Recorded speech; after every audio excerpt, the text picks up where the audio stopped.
Hello everybody, welcome to Also Rusty Bucket. Subscribe to the channel if you have not already and drop a like on this video. I'm trying to hit 100k on this channel by the end of the year, so I would much appreciate your subscription. This channel is very nearly at 60k, so subscribe. First question I have right out of the gate for today's video, is basketball really all that?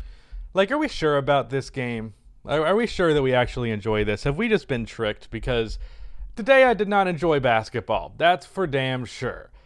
Giannis went down with an injury, and while the initial reports and the fact that he came back from the locker room, the fact that he seemed to be able to put weight on it, all of that gave the impression that it's not the biggest deal in the world, the injury itself really took me out. Like, I was genuinely getting very emotional when I saw the shit, because I was like, are you kidding me? Like, the Bucks are supposed to be making their championship run this year. This is probably the best opportunity to do it. And to see their best player go down like that, it was just like, are we really just going to have more shit from this year's playoffs and this season in general just be affected by injury? I saw something from Jackson Frank on Twitter. He said either 14 or 12 out of 16 teams have missed at least one starter in the playoffs this year, and that includes 11 All-Stars in total. That's kind of a big fucking deal. A lot of players have been hurt, and that's affected series across the board. It's affected games, all of that stuff.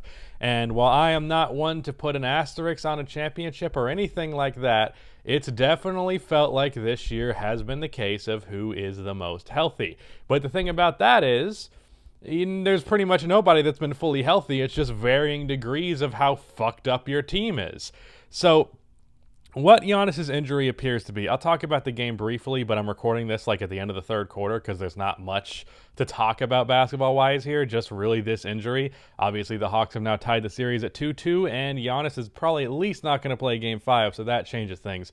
But hyperextended knee is what pretty much everybody said. It's what it looked like, and from my 30-second Google search, it appears that a hyperextended knee takes about 2 to 4 weeks to heal.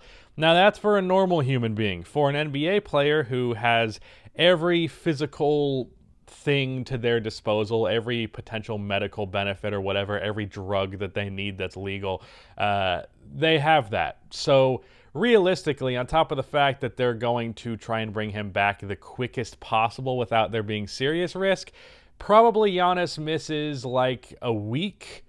But even that alone could be detrimental. And that's assuming that it's just a hyperextended knee, because that's what it looks like right now. I'll tell you right now, the drama and the way it looked when he was on the floor, the fact that the entire arena went silent, all the Bucks players, including his brother, which was kind of hard to watch, looked really, really concerned. When that went down, I was like, fuck, this is like season ending.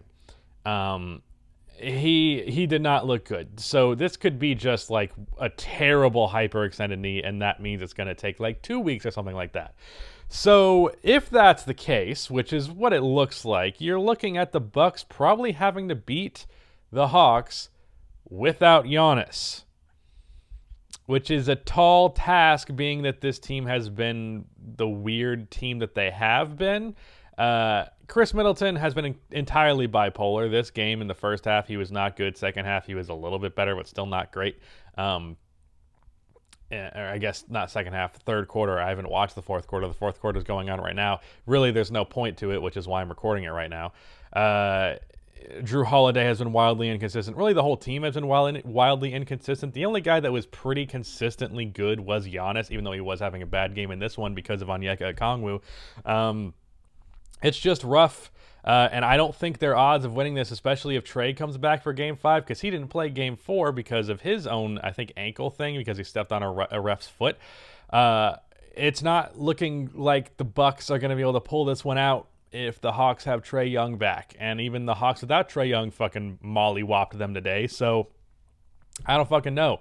But it's going to look like the Hawks might actually have found their finals window through Giannis getting hurt, and it's looking like the Bucks might not get their championship because of what just happened, and that's fucking terrible. And this injury is just terrible. First of all, you never like seeing a player get hurt, but especially if it's a player of Giannis's caliber that you know has such a heavy sway of the results of playoffs and games and things like that. Like one of the top five, at least probably the biggest difference maker in the playoffs right now. And if I'm not mistaken, maybe Kawhi Leonard if he comes back, but like definitely the best player remaining in the playoffs. I feel like I might be blanking on somebody, but no, it should be Giannis is the best player left in the playoffs because Kawhi is probably not going to play in the playoffs from here on out. So yeah, that just fucking sucks a lot. This video is just going to be me saying that injury sucks. But it does. I really hope it's just a hyperextended knee. I pray that the Bucks, because the Bucks are my favorite team left in the playoffs right now. After that, ironically, it's the Suns who are looking like that's what was gonna be the finals matchup, which would literally have been my like what I'd pick for the most ideal finals matchup. So that itself sucks. But yeah, I don't know where I was going with this, but it just sucks. That's all I gotta say. It fucking sucks. Am I gonna talk about the actual game itself? The Hawks are winning this one by 13 at halftime. The Bucks only put up 38 at halftime, and I am saying specific numbers right now because I barely watched the first half. It was kind of on in the background. I was like, well, this surely is not gonna be a game. Like, it was announced right before this that Trae Young is not gonna play Game 4 as much as he tried. So clearly you wouldn't lose to the Hawks without Trae Young. But no, they did that. It was a lot aided from Lou Williams by the defense of Onyeka Okongwu. Hopefully I'm pronouncing that right. That's the only way I've ever heard it pronounced, but it's definitely not Onyeka. So he played great defense on Giannis. He did a little bit in Game 4. He played some good defense on Giannis that was like, that could actually be something. And then come Game 5, and the Hawks are going all in on that being a thing. Good-ish production from Bogdan Bogdanovic. There wasn't the best efficiency in the world, but he was hitting a lot of big shots. As soon as Giannis went down, the Hawks went on a 10-0 run, which really blew the game wide open. Chris Middleton tried to do some stuff, but it wasn't really going anywhere. So yeah, I mean, there's not much to say. It was just Lou Williams was really good in the pick and roll. Okongwu played great defense. Players were finishing plays well. Specifically, Kevin Huerter took Brook Lopez off of the dribble at one point. It just seemed like at a certain point, every shot they were taking was going in. Even Cam Reddish got in the game and immediately dropped 2 3-pointers. So yeah, this sucks. I don't know what else to say.